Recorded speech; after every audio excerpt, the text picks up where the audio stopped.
Our next guest is a staff writer for Chicago Daily Law Bulletin.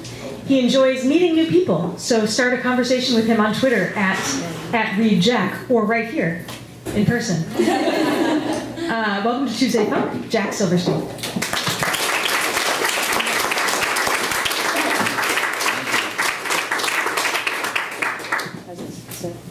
Yeah. Sure. That'll work. Hi, everybody. There's a lot of you.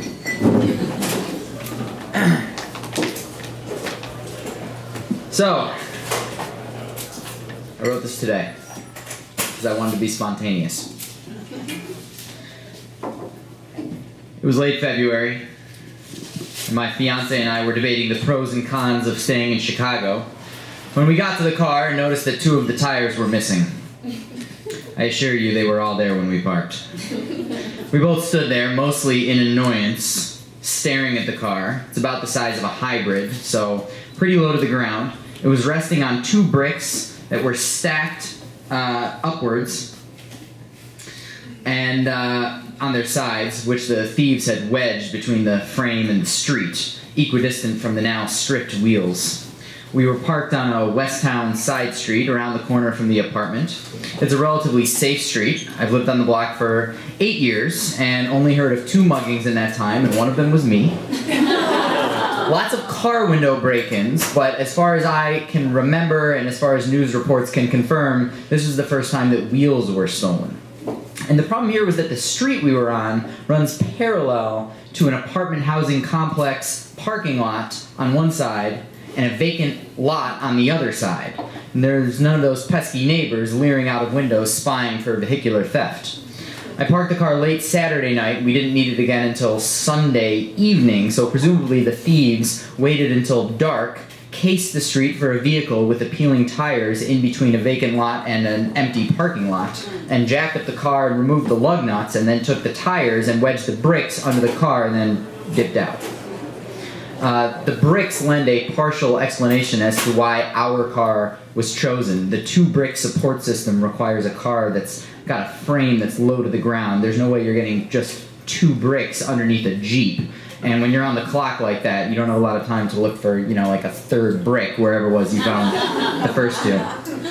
So now I'm thinking about all this, and I'm staring at the car while in the midst of our ongoing debate about whether or not to stay in Chicago and raise a family here, or flee for all eternity.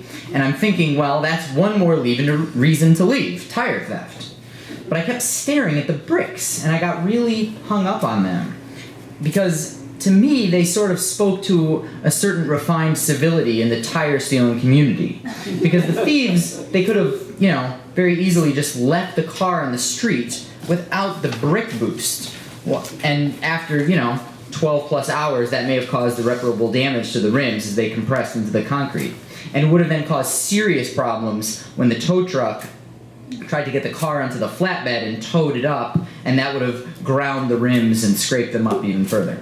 And so I started imagining the thieves as these compassionate professionals who always bring their bricks on the job like bank robbers who justify their deeds by saying, but we're not going to kill anybody, no matter what. And then I started thinking, tire theft, that can really happen anywhere, in any city, or probably in rural areas as well. And yet, where else but in neighborly Chicago do the thieves honor the code of the bricks? Our rims could be decimated right now. That they are not is yet another signifier of the inherent sense of community in our fair city. Snap out of it, you jackass, was my next thought. And then once again, I started reviewing all of the pros and cons of staying in Chicago. So first I started sifting through all the pros. And the obvious first one is that we're from here, and our families are from here. And that's very important when you're thinking about having children and you want your families to bathe in the joy of your eventual progeny. And on a practical level, the assistance of raising children with your parents when you're a new parent that's probably going to be pretty useful. The next factor to consider is also personal, which is that, again, we're from here, our lives are here, our people are here, our careers are here, our friends are here, our memories are here, and do we really want to give all that up, especially when there's going to be so much added stress due to family and children and everything. And so, going back and forth. But that's just the personal portion, that's just the personal portion of the debate. There's also sort of the general city portion of the debate. I started thinking about our city. You know, it's my heart, it's my soul, it's our sweet home Chicago.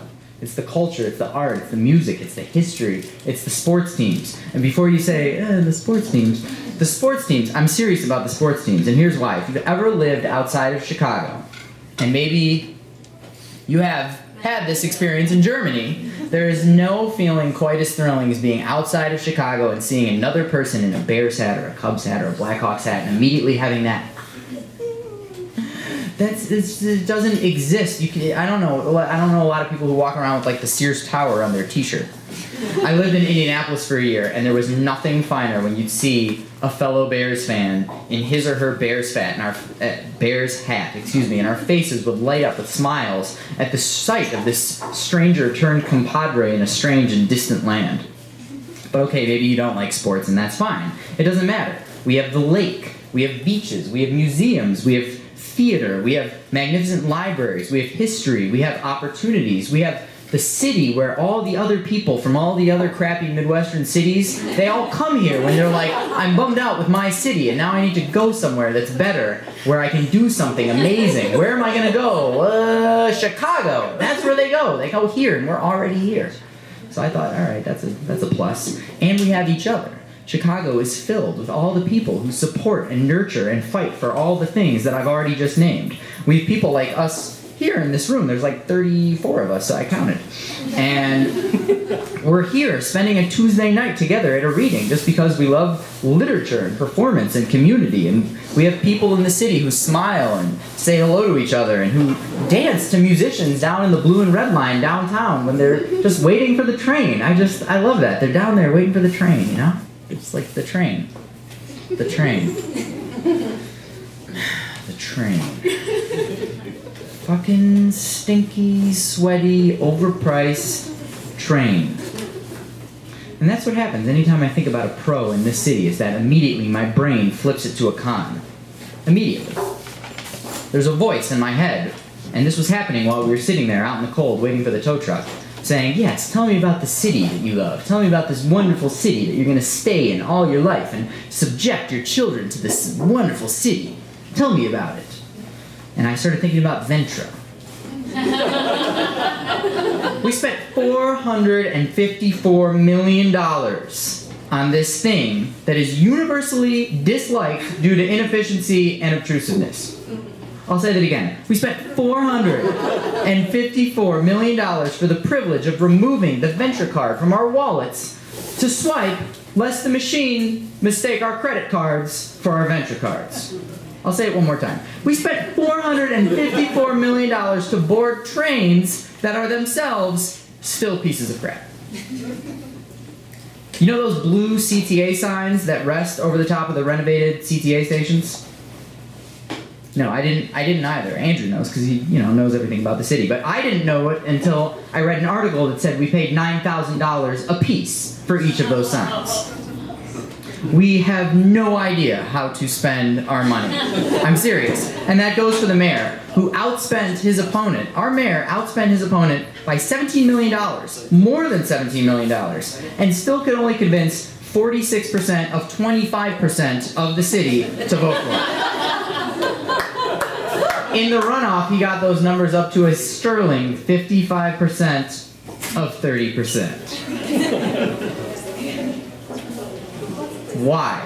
This is a guy who nobody likes. I was talking to my brother who moved to Los Angeles. He was like, what's going to happen in the election? This was before the general election. He was like, what's going to happen? I'm like, oh, Rahm's going to win. He was like, I thought everybody hates Rahm. I was like, yeah, everybody hates Rahm. He goes, I don't understand. I said, oh, he's going to win. He said, who hates Rahm? I was like, well, the cops, the librarians, the fire department, the teachers, the journalists, the activists, the healthcare activists. Everybody hates Rahm, but he's going to win because we're crazy people.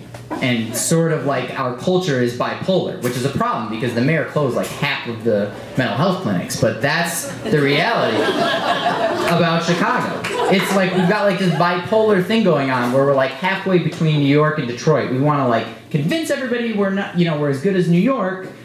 But failing that, we want to convince everybody that we're better than Detroit. That's like the barometer. It's like, hey, look at us. not Detroit. Do you guys know Ben Jarofsky from The Reader? Writes a lot of good stuff. I was interviewing him, and we were talking about the state of the city, and I said very earnestly, well, what about Detroit? And he was like, why does everyone keep bringing up Detroit? Like, why focus on this, like, terrible city in the ruins? Why not just say Baghdad? Why not, like, make that, like, the city slogan, Chicago, not Baghdad? And I think that's why, like, the Chirac thing stings so much, because on the one hand, we are not Baghdad, and on the other hand, the violence here is terrible, and I'm thinking about this as I'm slogging through hour number 2 of waiting for this tow truck and staring at the wheels that are just slightly elevated due to our 2 bricks. I'm thinking about the violence. Go to Red Eye's homicide tracker sometime. They've got the spreadsheets of the city's last 10 years of homicides. Seriously, 10 years. Think about how far you would have to reach. This whole wall would be a spreadsheet if you scrolled all the way through it. And I know what people say. People are like, homicides are actually so much better. They are so far down from the 80s and 90s. And that's technically true. We haven't hit 600 homicides since 2003. So that's great. Let's run that back, though, and replay it. We haven't hit 600 homicides since 2003. That's our big bragging point. Not Baghdad, less than 600 people killed. We've averaged 460 murders since 2004. Now consider that gunshot victims that reach trauma centers, which are the hospitals that are like, specially equipped to handle trauma victims 24 hours a day, those people who reach those places survive at 95%. All right? So if you think like 460 murders a year since 2004 sounds like a lot, just remember that like a lot of those people didn't die because they reached a trauma center, and that's really good news. Think about like what the murder rate would be if we didn't have these on-call surgeons ready to take our bloody and hole-filled fellow Bears fans the moment the ambulance pulls up. And then remember that wait a second, approximately 40% of gunshot victims in Chicago are more than 10 miles away from a trauma center, and doctors and scientists have proven that if you travel 5 miles or more, then, that's going to really increase your likelihood of death. And then think about what the number would be. It's not really looking that good. And I'm thinking about all this when all of a sudden the wind blows. And this cold February, late winter wind scrapes across my cheeks.